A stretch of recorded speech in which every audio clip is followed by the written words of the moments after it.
अस्सलाम वालेकुम स्टूडेंट्स, बेटा कैसे हैं आप लोग? उम्मीद करता हूँ खैरियत से होंगे।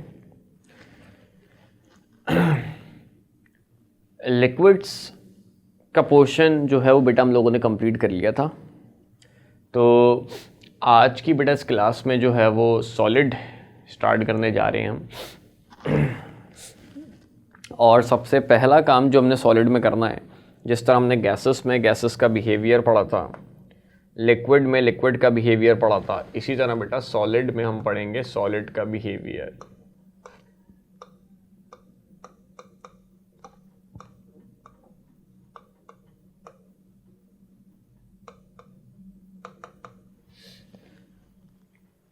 ठीक है, सॉलिड में बेटा हम पढ़ेंगे सॉलिड का बिहेवियर। अब सॉलिड के बिहेवियर में सबसे पहली प्रॉपर्टी जो बेटा हमने पढ़नी है वो है diffusibility,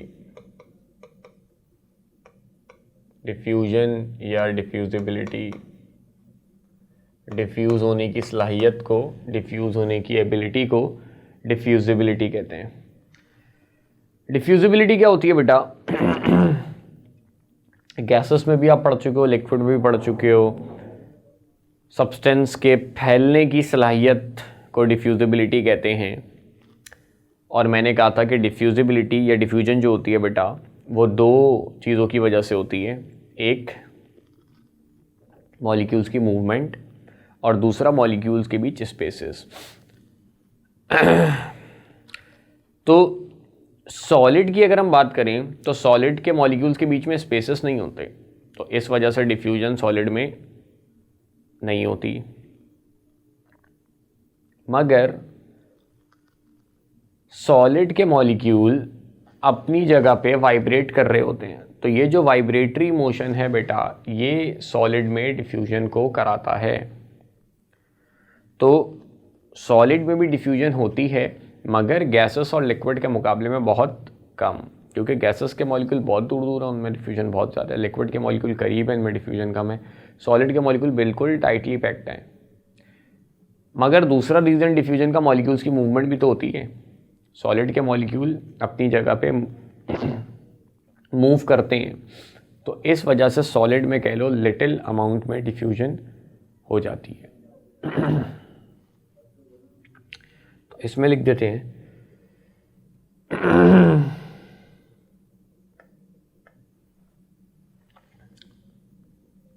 solid molecules have no spaces between them but molecules vibrate at their mean position. This vibratory motion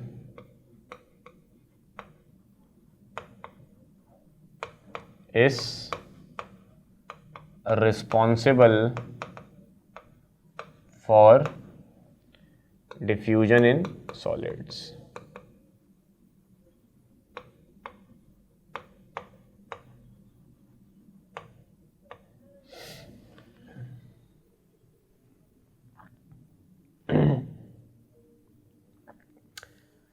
ठीक है, तो ये हो गई सॉलिड की डिफ्यूजन। इसके बाद अगली जो प्रॉपर्टी बेटा आपको पढ़नी है सॉलिड में वो है कंप्रेसिबिलिटी।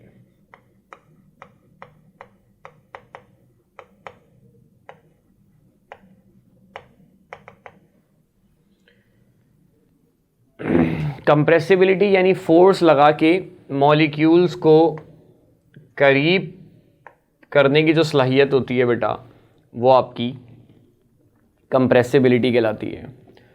तो सॉलिड के मॉलिक्यूल्स क्योंकि पहले से ही बेटा टाइटली पैक्ड होते हैं, उनके बीच स्पेसेस नहीं होते, तो अगर हम फोर्स लगा दें तो उसके बावजूद भी सॉलिड के मॉलिक्यूल्स एक दूसरे के करीब नहीं आ सकते, क्योंकि पहले से ही मॉलिक्यूल्स एक दूसरे के करीब होते हैं।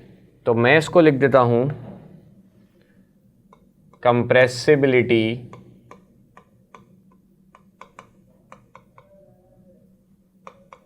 Of solids is nearly zero. Nearly का वर्ड इस्तेमाल कर देते हैं,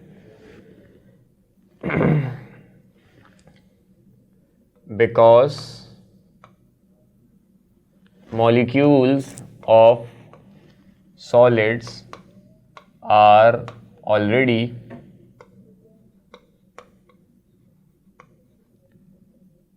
टाइटली पैक्ड। ठीक है, सॉलिड के मॉलिक्यूल्स पहले से ही बेटा एक दूसरे के करीब होते हैं, एक दूसरे से टाइटली पैक्ड होते हैं, तो फोर्स लगाने पे मज़ीद करीब नहीं आ सकते। तो सॉलिड की जो कंप्रेसिबिलिटी होती है वो आपकी तकरीबन ज़ीरो होती है। सही है, हो सकता है माइन्यूट सा, बहुत माइन्यूट सा कुछ ऐसा चेंज आ जाए, कंप्रेस हो भी जाए, तो इसलिए नियरली का वर्ड हम इस्तेमाल कर रहे हैं, क्योंकि बज़ाहिर मॉलिक्यूल्स टाइटली पैक्ड है, तो फोर्स लगाने पे ऐसा कोई नॉर्मल जो है वो उनके वॉल्यूम में चेंज आपको देखने को नज़र नहीं आएगा। सही है, मगर हो सकता है बहुत बहुत बहुत बहुत बहुत लिटिल अमाउंट में मॉलिक्यूल थोड़े से स्लाइटली कह लो एक दूसरे के अगर मज़ीद करीब आ जाएं, लेकिन बज़ाहिर मैं यही कहूँगा कि सॉलिड कंप्रेस नहीं होते। तो सॉलिड की कंप्रेसिबिलिटी को मैंने कह दिया कि भाई वो नियरली ज़ीरो होती है। इसके बाद तीसरी जो प्रॉपर्टी हमें सॉलिड में पढ़नी है वो है deformity.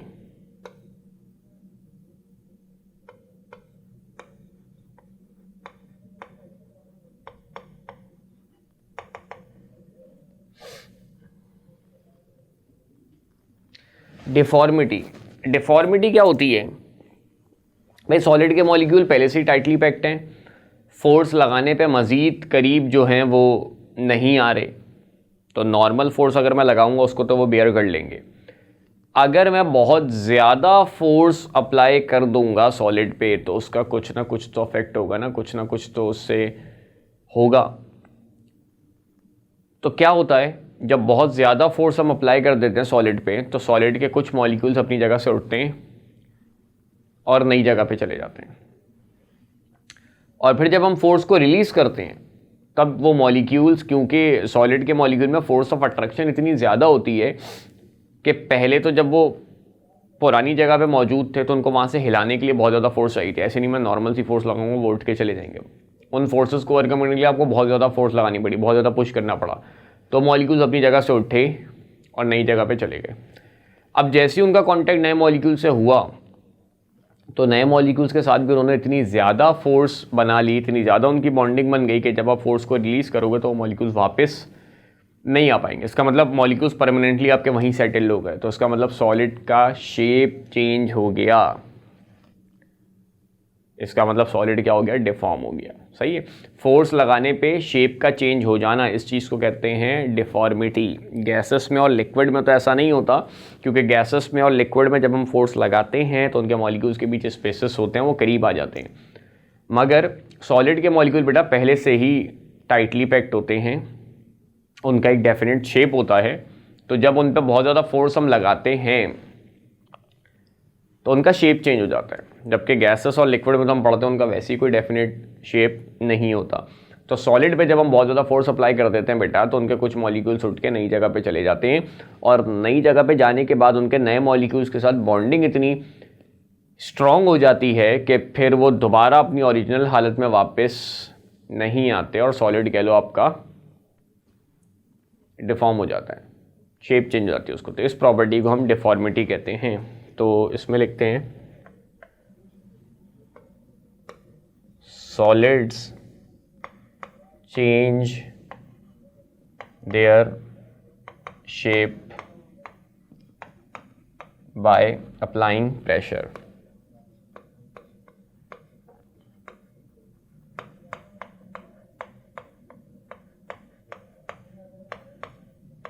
This property of solid is called deformity.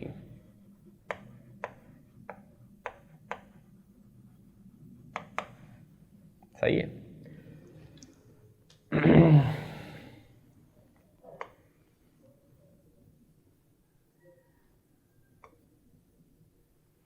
अच्छा,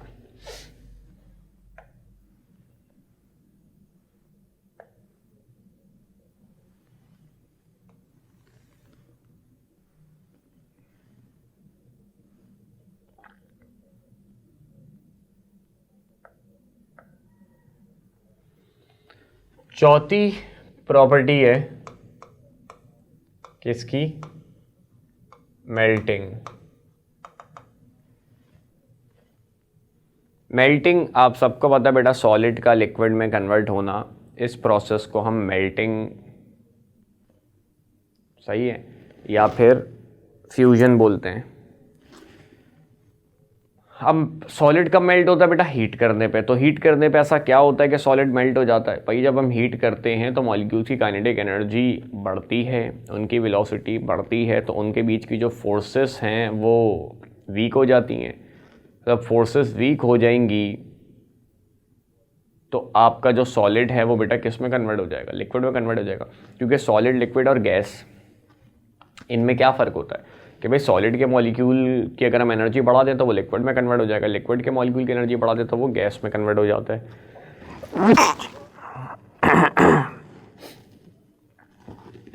ठीक है, सॉलिड को जब आप हीट करोगे उसके मॉलिक्यूल को, उसकी एनर्जी बढ़ेगी,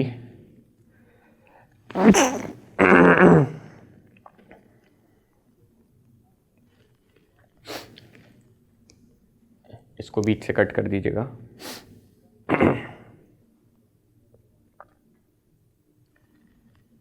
सॉलिड, लिक्विड और गैस, इन तीनों के मॉलिक्यूल में क्या फ़र्क होता है कि आप सॉलिड के मॉलिक्यूल्स की एनर्जी जब बढ़ाते हो तो वो लिक्विड में कन्वर्ट हो जाता है, लिक्विड के मॉलिक्यूल की एनर्जी बढ़ाओगे तो वो गैस में कन्वर्ट हो जाता है। सही है, गैस के मॉलिक्यूल सबसे ज़्यादा मूव करता है, उसका मतलब उसमें एनर्जी सबसे ज़्यादा है। फिर लिक्विड के मॉलिक्यूल मूव करते हैं, पर सॉलिड के करते हैं। तो जब आप सॉलिड को हीट करते हो बेटा तो मॉलिक्यूल्स की एनर्जी बढ़ती है, उनके बीच की जो फोर्सेस हैं वो कम हो जाती हैं, तो इस वजह से आपके जो मॉलिक्यूल्स हैं वो उन फोर्सेस को ओवरकम करते रहते हैं और लिक्विड में कन्वर्ट हो जाते हैं। तो इस फिनोमेना को हम मेल्टिंग कहते हैं। तो इसमें लिखते हैं, on heating kinetic energy of molecules increases which decreases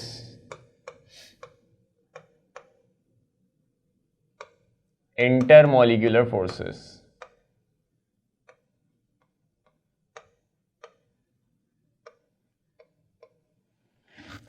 Hence solid melts.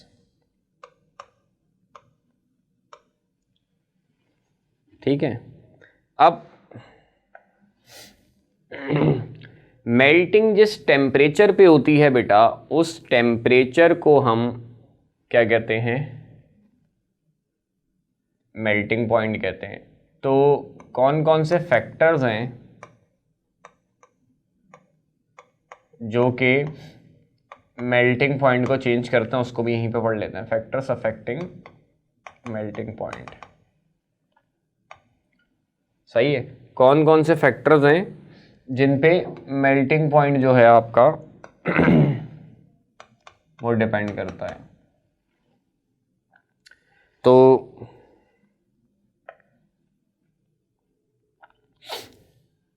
सबसे पहले तो बेटा आपका जो मेल्टिंग पॉइंट है वो इंटरमॉलिक्यूलर फोर्सेस पे डिपेंड करता है।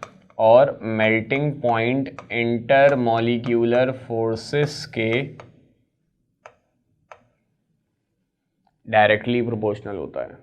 वो सॉलिड जिनमें इंटरमॉलिक्यूलर फोर्सेस ज़्यादा होंगी वो देर में मेल्ट होंगे, मतलब मेल्टिंग पॉइंट हाई है, और वो सॉलिड जिनमें इंटरमॉलिक्यूलर फोर्सेस कम है वो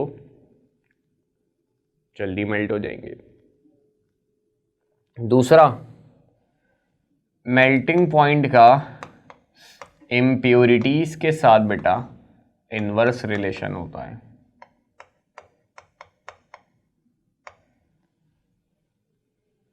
इम्प्योरिटीज़ डालने से मेल्टिंग पॉइंट जो है वो कम हो जाता है।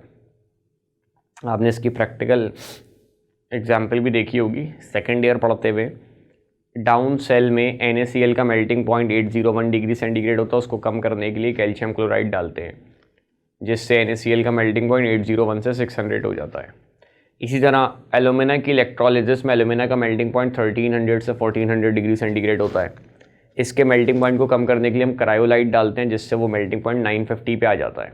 तो ये बात बेटा हमेशा याद रखना, इम्प्योरिटी डालने से बॉइलिंग पॉइंट बढ़ता है और मेल्टिंग पॉइंट आपका कम हो जाता है। ठीक है। तीसरा जो फैक्टर है बेटा वो है प्रेशर। तो मेल्टिंग पॉइंट का प्रेशर से दो तरह का रिलेशन बनता है। नॉर्मली जितने भी लिक्विड्स होते हैं उन पे अगर आप प्रेशर लगाओ तो उनका मेल्टिंग पॉइंट बढ़ जाता है। अगर आप पानी पे लगाओगे तो मेल्टिंग पॉइंट कम हो जाएगा। ठीक है। आपका प्रेशर, अच्छा ये एक्सटर्नल प्रेशर है, नॉर्मल लिक्विड्स का मेल्टिंग पॉइंट प्रेशर के डायरेक्टली प्रोपोर्शनल है और वाटर का मेल्टिंग पॉइंट बेटा प्रेशर के इनवर्सली प्रोपोर्शनल है। वाटर यानी सॉलिड फॉर्म में वाटर की बात करें तो आइस, सही है, और बाकी लिक्विड जब आपके सॉलिड फॉर्म में जाते हैं तो वो आपके नॉर्मल लिक्विड्स में आ गए। ठीक है। अब देखो सॉलिड को अगर आपने मेल्ट करना है इसका मतलब आपको मॉलिक्यूल्स को दूर करना है, ऐसा ही है।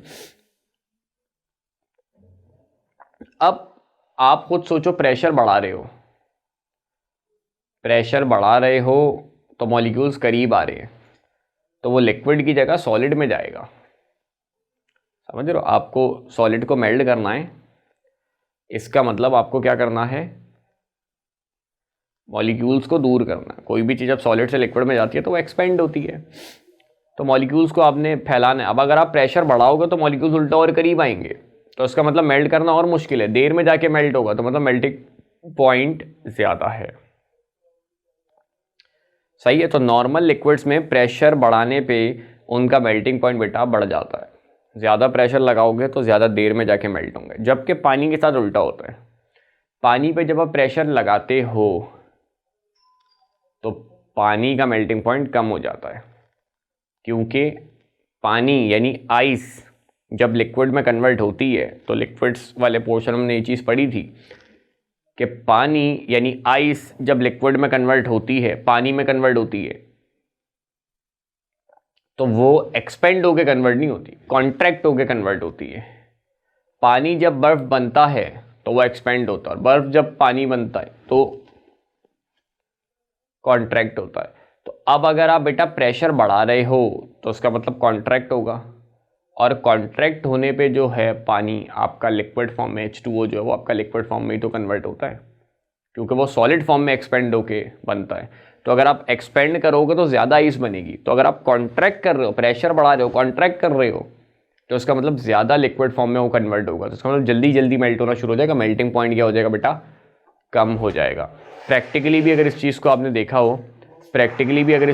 देखा हो, तो क्या होता है होता कुछ यूँ है कि अगर आप बर्फ़ का एक पीस लो और उसको ऐसे ही छोड़ दो मेल्ट होने के लिए, और क्या करो, एक साइड को ऐसे ही छोड़ दो या एक बर्फ़ का पीस ऐसे ही छोड़ दो, दूसरे बर्फ़ के पीस को लो, उस पर कोई वज़न रख दो, यानी उस पर प्रेशर बढ़ा दो, तो क्या होगा, जिस पे आपने वज़न रखा हुआ है, जिस पे आपने प्रेशर बढ़ाया हुआ है, वो वाला जो बर्फ़ का पीस है वो जल्दी मेल्ट होगा, जिसको ऐसे ही छोड़ा हुआ है वो देर से मेल्ट होगा। क्यों?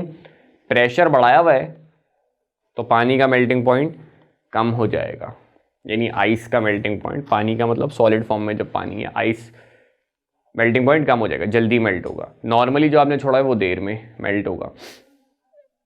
सही है। तो प्रेशर बढ़ाने से मॉलिक्यूल्स करीब आते हैं, यानी आपका जो सब्सटेंस है वो कॉन्ट्रैक्ट होगा। अब नॉर्मली लिक्विड्स जब कॉन्ट्रैक्ट होते हैं तो वो सॉलिड फॉर्म में जाते हैं, तो उनका मेल्टिंग पॉइंट बढ़ेगा। जबकि वाटर जो है बेटा, वाटर जब आपका कॉन्ट्रैक्ट होता है तो वो सॉलिड फॉर्म में नहीं, वो लिक्विड फॉर्म में जाता है। तो नॉर्मल लिक्विड्स पे जब आप प्रेशर लगाओगे तो वो सॉलिडिफाई होंगे, मतलब उनका मेल्टिंग पॉइंट बढ़ेगा, और उल्टा काम हो रही है, देर में जाके मेल्ट होंगे, मज़ीद आपको हीट करना पड़ेगा। मगर अगर आप पानी के साथ करोगे तो आप पानी को जब बेटा कॉन्ट्रैक्ट करोगे तो पानी आपका लिक्विड में ही कन्वर्ट होता है, तो वो जल्दी जल्दी तेज़ मेल्ट होना शुरू हो जाएगा, मतलब मेल्टिंग पॉइंट कम हो गया।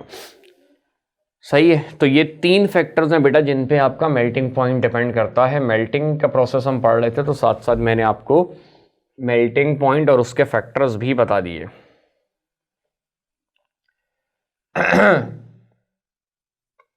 पांचवी प्रॉपर्टी सॉलिड की होती है sublimation.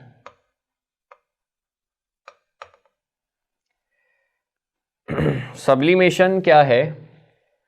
Conversion of solid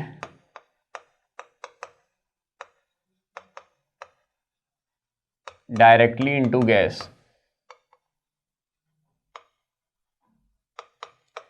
solid का डायरेक्टली गैस में कन्वर्ट होना, इसे हम सब्लिमेशन कहते हैं। और ये सिर्फ उन्हीं सॉलिड में होता है जिनमें इंटरमॉलिक्यूलर फोर्सेस बाकी सॉलिड के मुकाबले में बाकी सॉलिड के मुकाबले में कम होती हैं।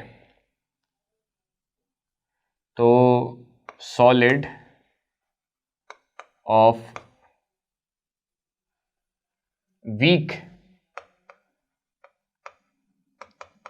intermolecular forces when heated, then some of its molecules overcome the forces holding them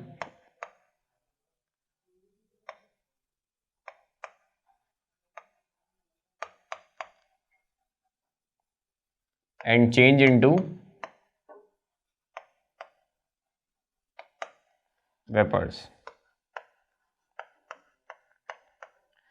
ठीक है। होता कुछ यूं है कि कुछ सॉलिड ऐसे होते हैं बेटा जिसमें इंटरमॉलिक्यूलर फोर्सेस बाकी सॉलिड के मुकाबले में काफ़ी कम होती हैं। तो ऐसे सॉलिड को बेटा जब हम हीट करते हैं तो क्योंकि उनमें फोर्सेस बाकी सॉलिड के मुकाबले में काफ़ी कम है, तो जैसे ही हम उनको हीट करते हैं तो उसमें से कुछ मॉलिक्यूल सॉलिड से डायरेक्ट एस्केप कर जाते हैं, किसमें बेटा? गैस की फॉर्म में, वेपर्स की फॉर्म में। तो इस प्रोसेस को हम सब्लिमेशन कहते हैं। और जो सॉलिड ऐसा काम करते हैं बेटा वो सॉलिड आपके सबलाइम सॉलिड्स कहलाते हैं। हर सॉलिड में ऐसा नहीं होता, कुछ सॉलिड होते हैं जो ऐसा काम करते हैं जिनमें फोर्सेस बाकी सॉलिड के मुकाबले में कम होती हैं, क्योंकि जिन सॉलिड में फोर्सेस ज़्यादा होंगी उनको अगर आप हीट करोगे तो फिर मॉलिक्यूल्स वेपर्स में स्किप, गैस में स्किप नहीं कर पाएंगे। वो सॉलिड जिनमें इंटरमॉलिक्यूलर फोर्सेस कम हैं, मॉलिक्यूल्स एक दूसरे को वीक फोर्सेस से होल्ड किए हुए हैं, तो ऐसे सॉलिड को जब आप हीट करोगे तो कुछ मॉलिक्यूल्स आपके स्किप कर देंगे। जैसे लिक्विड में होता है, लिक्विड में फोर्सेस कम होती हैं, तो लिक्विड को जब आप हीट करते हो तो उसके मॉलिक्यूल्स, कुछ मॉलिक्यूल्स बेटा लिक्विड का साथ छोड़ के वेपर्स में कन्वर्ट हो जाते हैं। तो कुछ सॉलिड में जिनमें फोर्सेस कम होती हैं, मान लो लिक्विड जैसी होती हैं, बस शक्ल उनकी सॉलिड जैसी होती है, तो उनको जब आप हीट करते हो तो वो बेटा आपके किस में कन्वर्ट हो जाते हैं? वेपर्स में कन्वर्ट हो जाते हैं डायरेक्टली। तो इस प्रोसेस को हम सब्लिमेशन कहते हैं। और ये काम जिन सॉलिड्स में होता है वो सॉलिड्स आपके सबलाइम सॉलिड्स कहलाते हैं। जैसे dry ice, solid CO2। Solid CO2 को कभी आप हीट करो, बर्फ़ के जैसा ही होता है, इसको अगर आप हीट करो या पानी में डालो तो डायरेक्ट इसके वेपर्स बनते हैं। तो ये चीज़ सब्लिमेशन है। या क्या कहते हैं उसे, आयोडीन वॉयलेट कलर का पाउडर फॉर्म में होता है, उसको लैब वेब में कभी शायद हीट किया हो तो डायरेक्ट उसका वॉयलेट कलर के फ्यूम्स बनते हैं। आयोडीन की पहचान ये होती है, वॉयलेट कलर के फ्यूम्स अगर बन रहे हो तो उसका मतलब आयोडीन है। नेफ्थलीन, ये भी डायरेक्ट, कैम्फर, डायरेक्ट आपके वो सॉलिड्स हैं जो डायरेक्ट वेपर्स में कन्वर्ट होते हैं। ठीक है, तो ये 5 बेटा सॉलिड की प्रॉपर्टीज़ जो थी वो हमने इस लेक्चर में, इस वीडियो में कवर की। तो फिलहाल इस लेक्चर को, इस वीडियो को यहीं पे एंड करते हैं। अगले लेक्चर में आपसे मुलाकात होगी। अपना ख्याल रखना। अल्लाह हाफ़िज़।